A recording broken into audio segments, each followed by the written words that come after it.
అత్యాధునిక labs, international collaborations, advanced placements. మీ dream career ని రీచ్ అవ్వడానికి మీ best choice Godavari global university.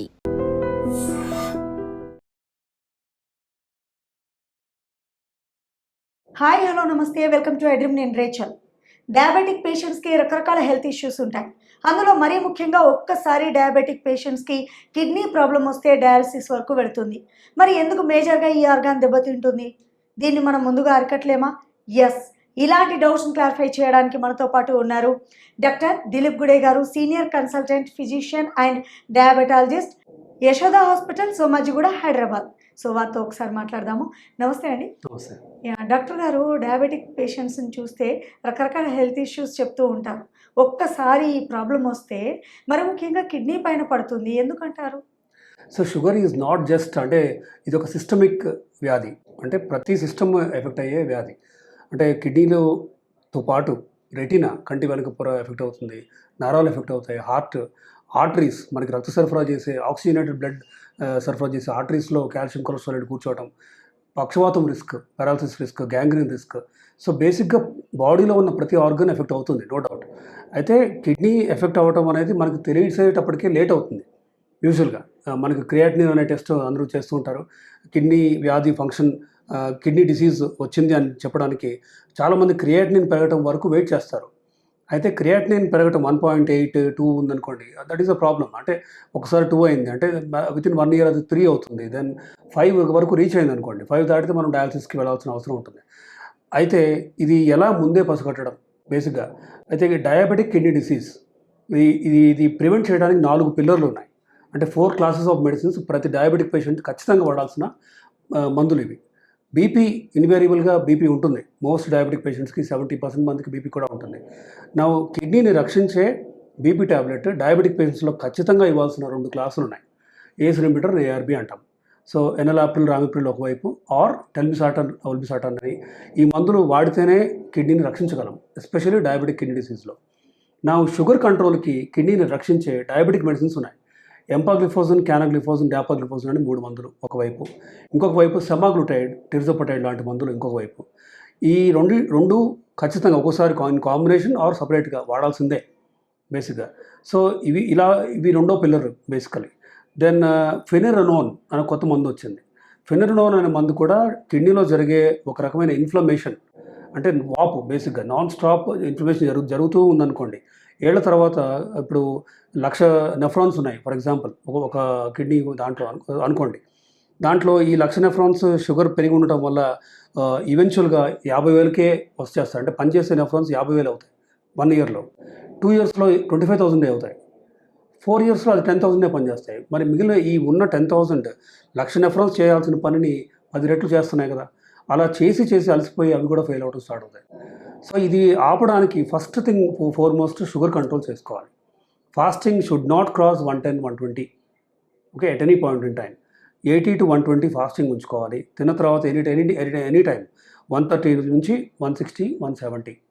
So మంచి ఫాస్టింగ్ పోస్ట్ లంచ్ కంట్రోల్ ఉంచి HbA1c 6.5కి దగ్గరలో ఉంచితే మీ కిడ్నీ డిసీజ్ మోస్ట్ లైక్లీ 99% రాదు. రైట్. అంటే ఏ స్టేజ్లో ఉన్నప్పుడు కిడ్నీ ప్రాబ్లం వరకు దారితీస్తుంది డయాబెటిక్ పేషెంట్స్కి? So uncontrol diabetes 6 years, 8 years ఉందనుకోండి, ఖచ్చితంగా ఫస్ట్ కనిపెట్టేది క్రియాటిన్ కంటే ముందు పెరిగేది ప్రోటీనూరియా, యూరిన్లో ప్రోటీన్ పోవడం. రైట్, ప్రోటీనూరియా పేరులోనే ఉంది, యూరిన్లో ప్రోటీన్ పోవడం అనేది. నార్మల్గా వాల్యూ షుడ్ బి 0, అంటే ప్రోటీన్ పోకూడదు basically. Kidney should conserve, protein పోవటాన్ని ఆపగలగాలి. అది ఫెయిల్ అవుతున్న టైంలో అది పోడోసైట్స్ అవన్నీ అంటాము, గ్లోబుల్ ఇలా అయినప్పుడు యూరిన్లో ప్రోటీన్ పోవడం స్టార్ట్ అవుతుంది. అయితే 30 వరకు ఓకే, 30 mg/day అనేది ఓకే. అయితే 30 to 300 అయిందనుకోండి, మైక్రోఆల్బుమినురియా అంటాం.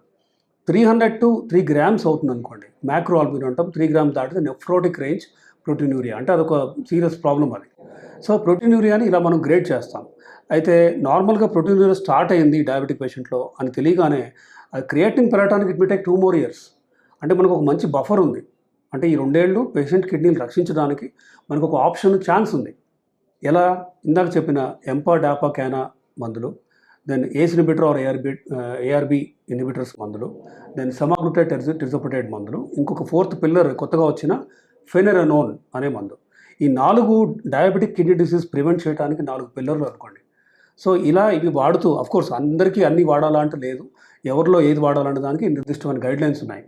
బట్ ఈవెన్చువల్గా మన కిడ్నీ డిసీజ్ రాకుండా ప్రివెంట్ చేయాలంటే ఈ మందులు అవసరమైతే ఖచ్చితంగా మనం తీసుకోవాలి. అయితే మోస్ట్ ఇంపార్టెంట్ థింగ్ అంటే నాన్ ఫార్మకాలజికల్ మందులు కాకుండా ఎలాంటి జాగ్రత్తలు తీసుకోవాలి అంటే నాన్ వెజ్ ఇంటేక్ ఎంత తగ్గిస్తే అంత మంచిది. నాన్ వెజ్ ఎస్, అంటే ఎస్పెషల్లీ రెడ్ మీట్ అసలు ఆపేయాలి, మటన్ అనేది అసలు ఆపేయాలి. ఫిష్ కానీ చికెన్ కానీ తీసుకోవచ్చు, పర్వాలేదు.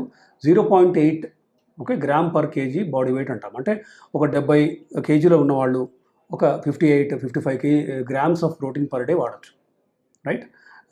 కానీ చాలామంది ఇండియన్ డైట్లో ఏంటంటే మనం 20-30 గ్రామ్స్ కూడా తీసుకోం. సో మనం అండర్ న్యూట్రిషన్లో ఉంటాం. ఆర్ కొంతమంది జిమ్కి వెళ్తూ ఉంటారు, బాగా ఎక్కువ ప్రోటీన్ తీసుకోవడం 100 గ్రామ్స్ అంటే 70 కేజీస్ ఉండి మీరు 120 గ్రామ్స్ అలా కనుక తీసుకుంటున్నారు అనుకోండి, ఆ ప్రోటీన్ యొక్క బర్డెన్ కూడా కిడ్నీల మీద పడుతుంది, రైట్. సో కిడ్నీలు ఫెయిల్ అవడానికి very high protein diet is also one of the reason. ఇంకొక ఈజీగా ప్రివెంట్ చేయగలిగిన ఒక సింపుల్ మెజర్ ఏంటంటే హైడ్రేషన్. సింపుల్గా నీళ్లు తాగండి, బటర్ మిల్క్ తీసుకోండి. Course diabetic patients fruit juice ఇవన్నీ మనం కొబ్బరి నీళ్ళు అవాయిడ్ చేయమని చెప్తాము.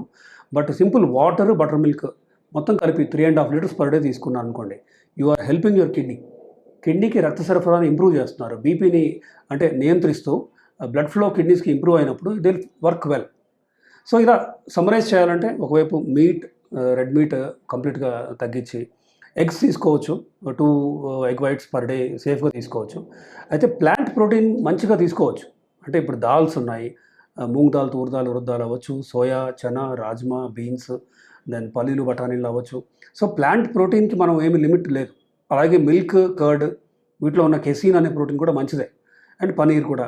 సో ప్రోటీన్ ఒక పక్క ప్లాంట్ ప్రోటీన్ తీసుకుంటూ ఇంకో పక్క ఫైబర్ పెంచుతూ, ఫైబర్ అంటే ఈ టొమాటో, క్యారెట్, కీరా, బ్రాకలీ ఇవన్నీ కూడా ఎక్కువ తీసుకుంటూ ఫుడ్లో కొంచెం చేంజెస్ చేస్తే కూడా you can help and prevent kidney disease later on, right. So ముఖ్యంగా sugar control, fasting post lunch నిర్దిష్టమైన రేంజెస్లో ఉంచుకొని, అంటే 100-150 అనుకోండి, ఒక 20 buffer, 80-120 fasting and 130-160 post lunch దాటకూడదు. రైట్, మీరు అన్నట్టు షుగర్ పేషెంట్స్కి కామన్గా బీపీ కూడా ఉంటుంది. Right. అయితే ఇప్పుడు కిడ్నీ ప్రాబ్లం వరకు వెళ్ళడానికి ముందే మనం దాన్ని ప్రివెంట్ చేయొచ్చు అని అన్నారు. చాలామంది అంటే యంగ్ ఏజ్లో ఉన్న వాళ్ళకి కూడా ఈ మధ్యకాలంలో ఈ ప్రాబ్లం చూస్తూ ఉన్నాము. సో ప్రతి ఒక్కరికి ఈ ప్రాబ్లం, కిడ్నీ ప్రాబ్లం వచ్చే ఇష్యూ ఉందా డయాబెటిక్ పేషెంట్కి అనేది మేజర్ డౌట్. సో చాలామంది మంచి కంట్రోల్ ఉంది అనుకుంటారు. షుగర్ ఫర్ ఎగ్జాంపుల్ 6.5 ఉంది, HbA1c, దట్ ఇస్ పర్ఫెక్ట్, కానీ అది 6.5 can be an average of 90 days, 90 రోజుల యావరేజ్ని మనం HbA1cగా చెప్తూ ఉంటాం. అయితే 83 days మంచి కంట్రోల్ ఉండి 7 days షుగర్ కంట్రోల్ బాగాలేదనుకోండి, మీకు HbA1c పెరుగుతుంది, 7.2కి వెళ్ళిపోద్ది. ఆల్దో ఫాస్టింగ్ పోస్ట్లను చూస్తే 100-150 ఉంటుంది. సో అలా పెరిగిన వాళ్ళకి కూడా అంటే glycemic variability, suppose body 100-150, random 160-170 వరకు అలవాటు పడింది. కానీ ఫర్ ఎగ్జాంపుల్ ఎప్పుడోకప్పుడు వారానికి ఒకసారో లేదంటే 2 సార్లు స్వీట్లు తింటాం అవ్వచ్చు, లేదంటే బాగా తీయగా ఉన్న ఫ్రూట్స్ తిన్నారనుకోండి, షుగర్ విల్ గో టు 250. దాన్ని గ్లైసెమిక్ వేరియబిలిటీ అంటాం. అంటే రోజంతా ఉండాల్సిన ఏదైతే నేరో రేంజ్ ఉందో 80-160 అనేది సపోజ్ 220-250కి వెళ్తుంది, ఇంకోసారి 60-70కి వెళ్తుంది. ఈ వేరియబిలిటీ కూడా కిడ్నీలో ఎఫెక్ట్ చేస్తుంది. సో ఈ వేరియబిలిటీ ఉండకూడదు. అంటే మనం తీసుకునే మందులు అవ్వచ్చు, తీసుకునే ఫుడ్ అవ్వచ్చు, షుగర్ని ఇలా ఒకవైపు ఒకసారి బాగా పెరగటం, ఒకసారి మళ్ళీ బాగా తగ్గటం లాగా చేయకుండా ఉంటే కూడా కిడ్నీని మనం రక్షించుకోవచ్చు. నా will every diabetic patient eventual, అంటే ప్రతి డయాబెటిక్ పేషెంట్కి కిడ్నీ డిసీజ్ వస్తుందా అంటే మంచి కంట్రోల్ ఉండి ఇలా జాగ్రత్తలు తీసుకున్న వాళ్ళకి రాదు. ఒక 30-40% మందికి ఎలాంటి ప్రాబ్లం రాదు, ఇన్ఫ్యాక్ట్ సగం మందికి రాదు. మనం మిగిలిన సగం కూడా సపోజ్ షుగర్ డయాగ్నోసిసే లేట్ అయింది అనుకోండి, సపోజ్ మీకు షుగర్ ఉంది అని మీకు తెలిసేటప్పటికే మోర్ దాన్ 50-60% బీటా సెల్స్ పనిచేయడం మానేస్తాయి. ప్యాంక్రియాస్లో ఉన్న డెలికేట్ బీటా సెల్స్ అవి చనిపోవడం స్టార్ట్ అవుతూ ఉంటాయి, అవి లేదంటే పనిచేయవు అనమాట. సో అప్పుడే మనకి డయాబెటీస్ కనిపెడతాం డయాగ్నోసిస్లో. కానీ కొంతమంది మా దగ్గరకు వచ్చేటప్పటికే 12 HbA1cతో వస్తారు, 12, 13 అని.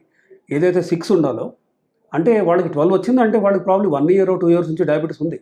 వాళ్ళకి ఆ విషయం తెలీదు, రైట్. తెలియకుండా మీరే అంటే తెలుసుకోవాలంటే ఒకటే మార్గం, టెస్ట్ చేసుకోవడం. 3 టెస్టులు చేయాలి, లేవగానే ఫాస్టింగ్ చేయాలి, తిన్న 2 hours తర్వాత చేయాలి, HbA1c కూడా చేయాలి. కొంతమంది ఓన్లీ HbA1c చేసి వదిలేస్తారు, బాగానే ఉంది అనుకుంటారు. అంటే ప్రీ డయాబెటిక్ రేంజ్లో ఉన్న వాళ్ళు 6 months తర్వాత డయాబెటీస్ రాబోతుంది వాళ్ళకి.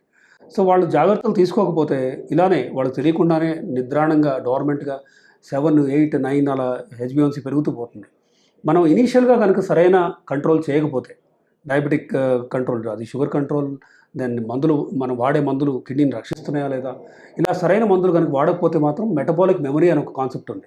అంటే ఇనీషియల్ ఫేజ్లో మంచి కంట్రోల్ లేకపోతే తర్వాత ఎంత మంచి కంట్రోల్ ఉన్నా కూడా కాంప్లికేషన్ రిస్క్ పెరుగుతుంది, రైట్? దాన్ని మెటబాలిక్ మెమరీ అంటాము, లెగసీ ఎఫెక్ట్ అంటాం. సో ఇలా it is a multi pronged, ఒక్కటే అని చెప్పలేము, 5-6 డిఫరెంట్ అంటే pillars of diabetic kidney disease prevention ఉన్నాయి.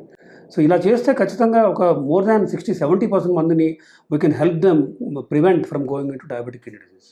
Right, thank you so much doctor గారు, వాల్యుబుల్ ఇన్ఫర్మేషన్ ఇచ్చారు. Thank you. తెలుసుకున్నారు కదా వ్యూవర్స్, డయాబెటిక్ పేషెంట్స్కి కిడ్నీ ప్రాబ్లం కనుక రావడాన్ని మనం ముందుగానే పసిగట్టడము, అలాగే ఎలా అరికట్టడము, రైట్? దీనికి సంబంధించి ఇంకా మీకు ఏమైనా డౌట్స్ ఉంటే కింద కామెంట్ రూపంలో తెలియపరచండి. నెక్స్ట్ టైం తప్పకుండా నేను ఆ డౌట్స్ని క్లారిఫై చేస్తాను. Thank you so much. Thank you. And for more videos, Please subscribe to iDream. Please subscribe to iDream. Please subscribe iDream. And please subscribe to iDream. For more videos, subscribe to iDream. please like, share and subscribe to the channel. Congratulations, iDream. subscribe to iDream. Subscribe to iDream. So subscribe to iDream Media. iDream team andarki huge congratulations. Please subscribe iDream Media. Please subscribe to iDream. Subscribe iDream. Please subscribe to iDream.